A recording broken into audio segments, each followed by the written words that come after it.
እንግዲህ ብሌን በሚያሳዝን ሁኔታ ድንገተኛ ሆስፒታል ገባች። እጅግ በጣም ያሳዝናል። ድንገተኛ ሆስፒታል የገባችበት ምክንያት የብሌን እናት እንዳልሞታች ያኛው ልጅ ደውሎ ሲነግራት እናቷን ወይም ደግሞ አሳዳጊዋን እንዴት በማለትም አዎ ልጄ አልሞተችም ሲሏትም እሷም በድንጋጤ ራሷን ስታ ድንገተኛ ሆስፒታል ገባች። እጅግ በጣም ያሳዝናል። በዚህን ሰዓት ሰላም እውነተኛ ልጇ ብሌን እንደሆነችም በዚሁ አጋጣሚ እውነቱን ዘግዝኮ የኃይሉ የስራ ባልደረባ ወይም ደግሞ የኃይሉ ተላላኪ እውነታውን ተናገረ። በዚህን ሰዓት ሰላም የመጨረሻ ደነገጠች። ያልጠበቀችውም ነገር ገጠማት። እናም በኃይሉ ይሄን ቀን እንደዛ ያለው ይሄንን ነው ወይ ስትልም ልጁም አዎ እሱ ራሱ ነው ብሌንን ሰራተኛ ያደረገው ያችን ደግሞ ልጅ ያደረገው በማለትም እውነታውን ተናገረ። ልጄን ሳሰቃያት የኖርኩት እኔ እኮ ውስጤን እየነገረኝ ነበር በማለትም ሰላምም ማንባቷን ጀመረች። ሰላም ውድና የተከበራችሁ የስኬት ሚዲያ ቤተሰቦች እንዴት ናችሁልኝ? ሰላማችሁ ይብዛልኝ። ለዚህ ቻናል አዲስ ሲሆናችሁ ሰብስክራይብ ያደረጋችሁ ቪዲዮውን እስከ መጨረሻው ተከታተሉ። ዛሬ እንግዲህ አደራ ቀጣይ ፓርት ይዘን መጥተናል። እንግዲህ ባለፈ ፓርት ላይ ያቆም ነው ብሌን እናቷ በህይወት እንዳለች ተደውሎ በስልክ ሲነገራት ራሷን ስታ ተዝለፍልፋ ወደቀች። እናም አሳዳጊዋ ምንድን ነው ልጄ ሲሏትም እንግዲህ እናቴ አለች በህይወት አይደል የለችም ብለሽኝ አለቻቸው። አዎ ልጄ አዎ ተቸግሬ ነው እንደዛ ያልኩሽ ሲሏትም ብሌን ራሷን ስታ ወደቀች። በዚህን ሰዓት እንግዲህ ደውሎ የተናገረው ልጅ ከብሌን እናት ጋር ከሰላም ጋር በመሄድም እውነተኛ ልጅሽ ቃል ሳትሆን ይህችኛዋ ብሌን የምትባለዋ ናት። እናም የብሌንን አሳዳጊ እናትሽ ሙታለች ብለሽ አስረጂ ያለውም አቶ በኃይሉ ነው።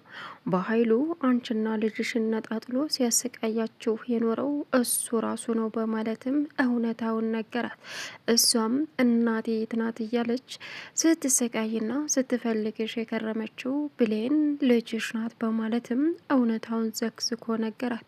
በዚህን ሰዓት ሰላም እየሮጠች ሆስፒታል ስትሄድም እንግዲህ ብሌን እንደዛ ችግር ላይ ወርቃ ስታገኛት የዚህ ሁሉ መንስኤ እኔ ነኝ ልጄ በማለትም እለዋ ላይ ተደፍታ ማልቀስ ጀመረች። ሌላው እንግዲህ ዳግምን እያስፈራራው ይገኛል። በዚህን ሰዓት ብሌን ከሆስፒታል ሆና አሳዳጊዋ ልትጠይቃት ስትሄድም አንቺ ነሽ እኔ በሌለውበትና ምንም ባላደረግኩት መለመኛ አደረግሽኝ እያስ ስታሰቃየኝ አንቺ ግን እውነት ደብቀሽ ስታስለቀሽኝ ልቤን ስታደሜ ከርመሻል በማለትም አለቀሰችባቸው። እርሳቸውም ወድጄ ሳይሆን ተቸግሬ ነው አንቺንና ልጄን ዳግምን እገልብሻለሁ ብሎ ስላስፈራራ አቶ በኃይሉ ወይም ደግሞ ያ ስልክ ደውሎ የነገረች ልጅ የበኃይሉ ተላላኪ ነው። እናም ቤት ውስጥ መጥቶ አፍኖ ሊገለይ ባለበት ሰዓት እኔም ደግሞ ቀጥ ሲል የኔም ፎቶ ሲያይ ዳግም እናቴን አፋልገኝ ብሎ ከዚህ ቀደም እንደለመነው አስታውሶ በቃ ልገልሽ ነበረ፣ አሁን ሀሳቤን ቀይራለሁ። ስለዚህ ልጅሽ በህይወት አለ። በህይወት ስላለ እንዳልገለው ከፈለግሽ አንቺንም እሱንም እንዳገናኛችሁ ከፈለግሽ የብሌን እናት ሙታለይ ብለሽ ለብሌን ተናገሪ በማለትም ነበረ። ይሄን ጊዜ ላንቺ እንደሞተች ነገርኩሽ በማለትም ለብሌን ነገረቻት። ብሌን የመጨረሻ አረመኔዎች ሲያረኞች ናቸው በማለትም ሰላም እንግዲህ ቀወጠችው። በዚህን ሰዓት የብሌን አሳዳጊ የገዛ ወንድምሽ በኃይሉ አደራ ብለሽ ልጅሽን የሰጠሽው እሱ ነው። ጎዳና በህፃንነቷ ጥሏት ስትሰቃይ እያሰቃየ እየደበደበ ህይወቷን ሲኦል አድርጎት እኔ ነኝ ከጎዳና አንስቼ እዚህ ደረጃ ድርሼ የጠበቅኩሽ በማለትም ለሰላም ነገሯት። በዚህን ሰዓት ሰላም እንግዲህ እየየ ብላ አለቀሰች።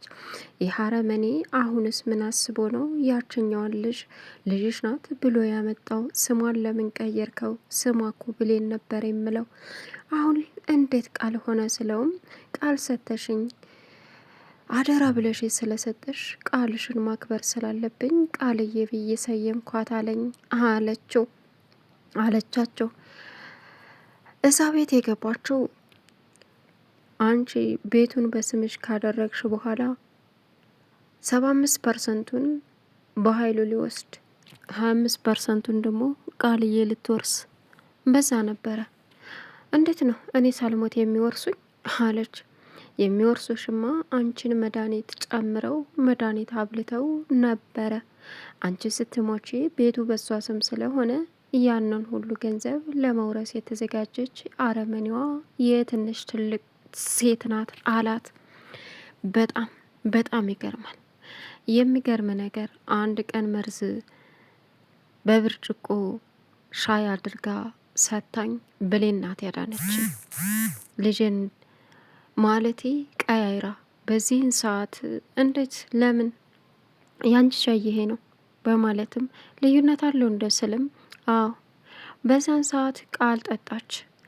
እናም ወደ ላይ እያስታወካት ውሃም ጫለ ወተት ሰጠናት።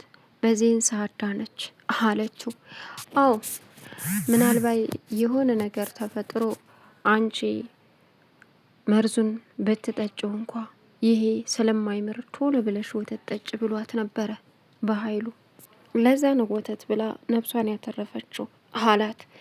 እንግዲህ የኃይሉ ጉድ ተዘከዘከ።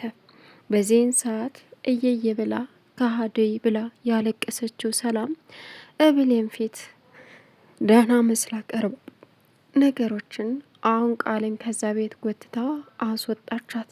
አንቺ አረመኔ ልጅ አይደለሽ እንዴ ሰርተሻት በይም እኔ በሰው ሀገር ተሰቃይቼ ልጄን ጎዳና ጥዬ ሰርቼ ያመጣሁትን አንቺ ልትበይ አምሮሽ ነበር ልትወርሺ? አየሽ ልበ ንጹህ ሰው መቼም ቢሆን አይወድቅም፣ ልበ ቆሻሾቹ ደግሞ ይወድቃሉ አለቻት። ምንድን ነው የምትይው እማዬ አለች። ኮተትሽን ሰብስበሽ ከዚህ ቤት ውጭልኝ አለቻት። ማለት እማዬ ምንድን ነው? አንቺ አረመኔ እማዬ አትበይኝ። እማዬ ስትኝ እንዳልሰማሽ ከዛሬ ጀምረሽ የታባሽ ታቂኛለሽ። ልጄን ስታሰቃያት የከረምሽው ለገንዘብ ብለሽ እኔ ዋት ልጄ ነሽ ብዬ እሷን እያሰቃየሁ እሷን በግርድና አንቺን በመቤትነት አኖሬ ነጭ በማለትም ሰላም እንግዲህ የመጨረሻ ውሳኔዋን ቃልዬን ከቤት አስወጣቻት። በዚህን ሰዓት ስለተነቃበት በኃይሉ አሁን ያዙ ይልቀቁኝ እያለ ነገሮችን ለማበላሸትና ለማስቀየስ እየሞከረ ይገኛል። ይሄም ሚስጥር ያወጣውን ሰው እገለዋለሁ እያለም ይዝት ጀመረ። የገዛ አሽከሩ እንደሆነ በአሁኑ ሰዓት አልተረዳም። ሌላው አሁን ላይ የኑኑ ማለት የብሌን እንባ እየተቀነዘፈ ይታወቃል። እናም ማንም ሳያያት ባላሰበችው ባልጠበቀችው ነገር የወደቀችበት ምክንያት ጥያቄ ሆነባት። እናም አሳዳጊዋን ጥሩልኝ አለች። ስትጠራም እውነታውን እንድትነግርኝ እፈልጋለሁ እማዬ፣ የመጨረሻ ካንቺ ተስፋ እንዳልቆርጥ ከፈለግሽ ለምን ሞታለች አልሽ ስትልም ይኸውልሽ የበኃይሉ ደግሞ አጎትሽ ነው የአቶ በኃይሉ አሽከር ነበርና አንድ ቀን አንቺን ነይ ቶሎ እናትሽን ላገናኘሽ ብዬ ባልኩብሽ ሰዓት እሱ ዘው ብሎ መጣ። እናትሽን አፈላልጌ እንዳገኘኋት ደርሶበት ስለነበረ ያንን አሽከሩን ልኮ በይ እገልሻለሁ ሲለኝም ድንገት ገብቶ አፌን እንዳፈነ ይቀጥትል ፎቶዬን አየ። ይህ ፎቶ ማን ነው ሲለኝም የኔ ነው ብዬ መለስኩለት። በዛ ላይ ላበላ ቦርሶ ነበረ። እናም የብሌንን እናት ልታገናኛት እየፈለግሽ ነው። ይህም ፎቶ የሚፈልግ ልጅሽ በህይወት አለ።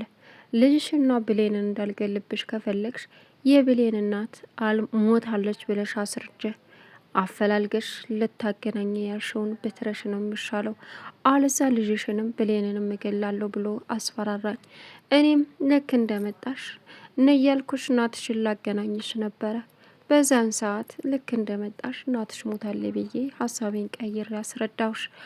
እሱን እንዴት ነው ያኛውን ልጅን የጠፋውን ልጅን ለማግኘት ብዬ ያሳደግኳትን ልጅን እንደዚህ ልቧንም ማደማው ስለውም ካላደረግሽው የልጅሽን ሬሳ በሳጥን ነው ማመጣልሽ ሲለኝም አደረግኩት አለቻት።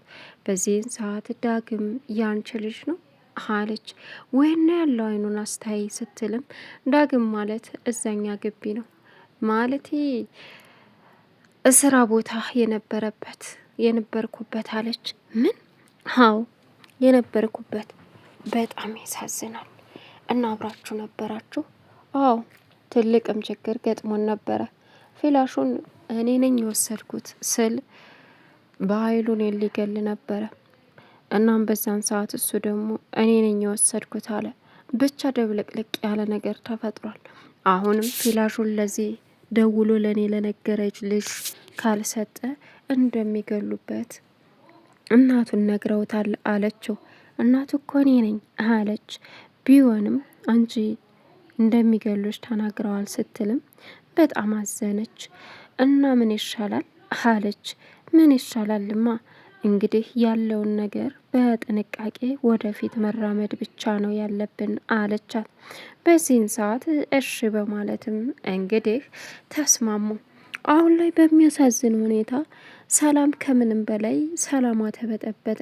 ምክንያቱም ቃልዬ በጥፊ ስትመታት የነበረው ብሌን አሁን ላይ እፊቷ ላይ ቦግ ቦግ አለባት። በኃይሉ አሁን እንዴት ልታቅቻለይ ሰላም እንዴት አላስወግድ ብልሃት ነው እያለ እሱ ላይ መጨፈር ጀመረ። እማቀው ነገር የለም በማለትም ካደ። ዳግም አሁን በስጋት ላይ እናቴን ይገሉብኝ ይሆን ወይስ የእውነት አገኛት ይሆን እያለ ብሌን ድንገተኛ ሆስፒታል በመገኘቷ ሁሉንም ሰው አስደንግጣለች። ለምን እንደዚህ ሆነች ተብሎ ሲጠየቅም እናቷ በህይወት የለችም ተብላ አሁን ደግሞ በህይወት አለች ስትባል ድንገተኛ ሐኪም ቤት እንዴት አያስገባም እያሉ ጎረቤቶች ይጠቋቁማሉ። እንዲሁም አሳዳጊዋን ጨካኝ እያሉ ይቦጭቃሉ። ቻናሉን ሰብስክራይብ እያረጋችሁ